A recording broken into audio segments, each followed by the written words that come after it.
Vous vous souvenez de mon analyse d'Olivia Yassé? Aujourd'hui, on parle d'une autre femme qui ne laisse personne indifférent.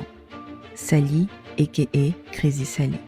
Ses polémiques, sa stratégie, son ascension et maintenant sa place de jury à Miss France. Alors, qui est Sally? Découvrez-le dans cette vidéo. Avant Sally la star d'internet, il y avait Sally l'étudiante. Moitié camerounaise, moitié marocaine, elle décroche son bac à 15 ans, poursuit ses études de droit en France et finit par travailler momentanément dans un cabinet à Londres. Une précocité, une rigueur et une discipline que beaucoup sous-estiment et qui deviendront de véritables forces pour elle. Car quelques années plus tard, celle qui analysait les dossiers dans un bureau londonien devient l'une des voix les plus suivies et les plus commentées et parfois même les plus contestées du web francophone. On admire, on la critique. Une chose est sûre, Sally ne laisse personne indifférent. Là où beaucoup voient une influenceuse qui parle bien, il y a en réalité une structure mentale solide. Elle apporte une combinaison rare, une tête bien faite et un sens aigu du timing. Le droit lui donne une structure, une façon d'analyser les relations humaines et les dynamiques sociales. Mais son véritable atout, c'est sa capacité à arriver au bon moment. Sally lit l'actualité, elle sent les sujets chauds, elle comprend ce qui va créer le débat et elle se positionne immédiatement. Elle ne sauve pas sur les tendances, elle les interprète, les amplifie et les incarne. Analyse, stratégie, timing, voilà ce qui fait d'elle une présence impossible à ignorer. Avant les millions de vues, il y a d'abord eu les cheveux. Sally commence avec un contenu afro, un terrain assez identitaire qui impose déjà son ton. Elle se présente comme la grande sœur qu'on aimerait tous avoir, qui nous parle de cheveux. Puis elle révèle une autre facette de sa personnalité, son côté polyglotte, sa maîtrise des langues. Et enfin arrive le tournant des enquêtes de Sally. Analyse du flop, LVMH, Fenty. La vidéo perce. Elle enchaîne avec LVMH et Kanye West, en plein chaos médiatique de ce dernier. Tout le monde cherche à comprendre, et encore une fois, Sally arrive au bon moment. Puis vient la phase documentaire The Motherland. Sally, en plein mouvement Back to Africa, traverse le Cameroun, la Côte d'Ivoire, le Sénégal et plus récemment le Bénin. Elle fait des productions dignes de documentaires qu'on pourrait voir sur Netflix. Diffusion exclusive sur Brut. Et plus récemment, elle a même fait une diffusion en cinéma. Et enfin, elle publie sur YouTube. En 2024, elle franchit un nouveau cap. Les interviews de stars.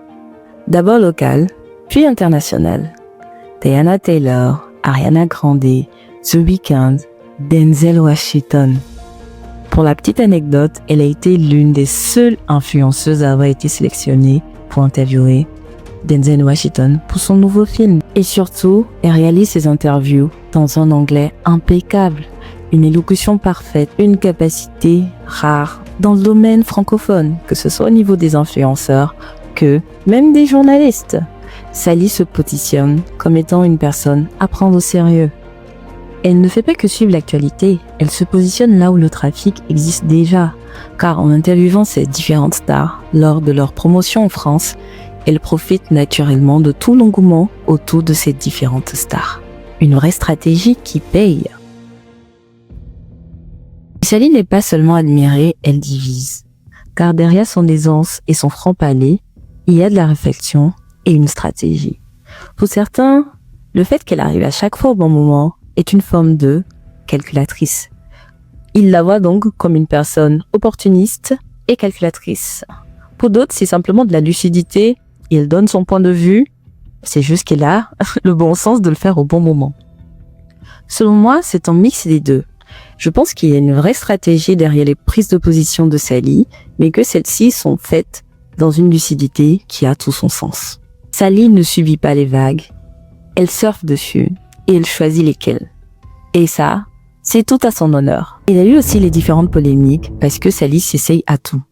Podcast, émissions télé, interviews, documentaires, Sally est partout et ça dérange. Lors de ses premières interviews, elle a souvent été critiquée et traitée de gênante.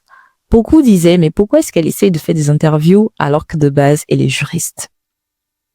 Pour reprendre son thème, Parce que j'ai envie de le faire et parce que je peux. parce qu'elle le veut et qu'elle le peut. Sally est une représentation de cette femme africaine moderne, intelligente, belle, cultivée et sexy, qui n'a pas peur de s'assumer. Elle s'essaye à tout, elle essaie de nouvelles choses et se réinvente à chaque fois. Et c'est aussi pour ça qu'elle est devenue aussi incontournable. On ne peut que saluer son succès.